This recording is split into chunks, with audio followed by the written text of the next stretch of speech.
Hello and welcome to another Tuesdays with Liz. Today I'm in Alabama talking to Linda Russo, who's from the UCEDD, and James Tucker from the PNA.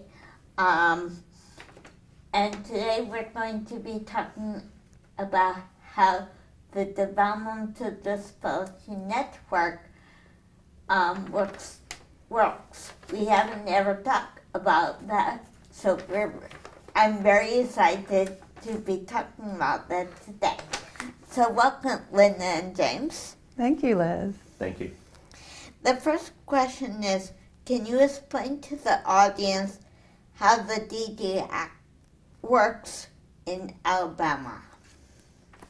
Well, I think one of the real challenges in Alabama is that we all seek to serve people with a range of developmental disabilities, but a core challenge is that by state law in Alabama, many developmental disabilities are not included in the state's official definition of who gets served. That definition is limited to people primarily with intellectual disabilities. So the Developmental Disabilities Network has a real challenge on its hands. Okay, thank you. What do you think are some of the things that are special about how things are working in Alabama? Well, I think some of the positive parts are our DD Council, the Developmental Disabilities Council of Alabama. They fund a lot of projects that come through for people with different disabilities, and there are a lot of really good projects. I know there's one recently called Alabama Care, and they're going around the state and interviewing a lot of different programs and putting it in a media that everyone can see and participate in, so that's good. And I know the UCEDD that I work with is helping with that and facilitating some of that. So you are working together, and that's great to see.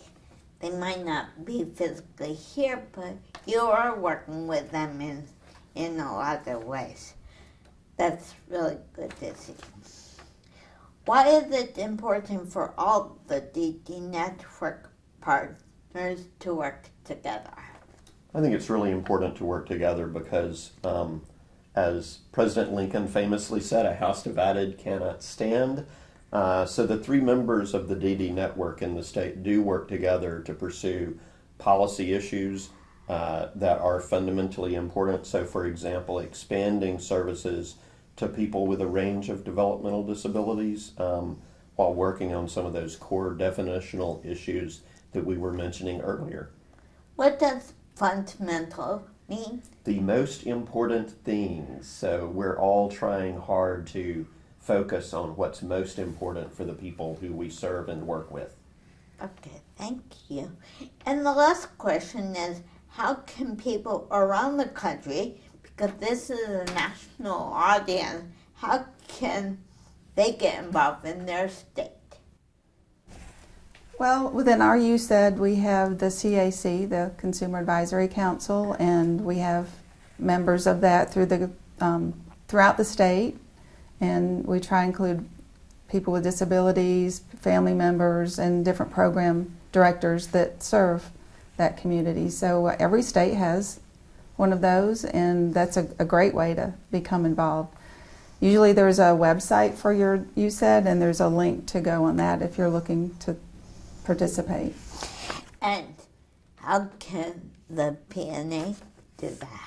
Well, every state has a DD network, which we've mentioned, and the P&A, the federally funded Protection and Advocacy Office in the state, which is essentially a nonprofit law firm, works hand in hand with the other two DD network partners, both to advocate in individual matters and with regard to broader systemic and policy issues.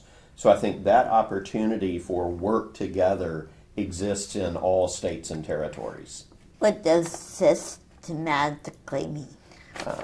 Broad policy issues that affect everybody. So we all care about those issues, and we need to pull together to work together to make things better. Okay, thank you. And one of the reasons why I'm so excited about doing this interview is because I hope that people in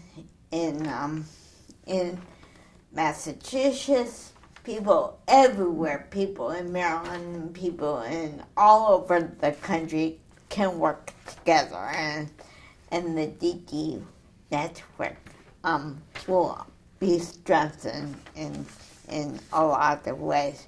So thank you, and have a wonderful day, and I'll see you next week. Thanks again, James. Thank you for being in Alabama. Thanks, Thank you. Linda. Bye.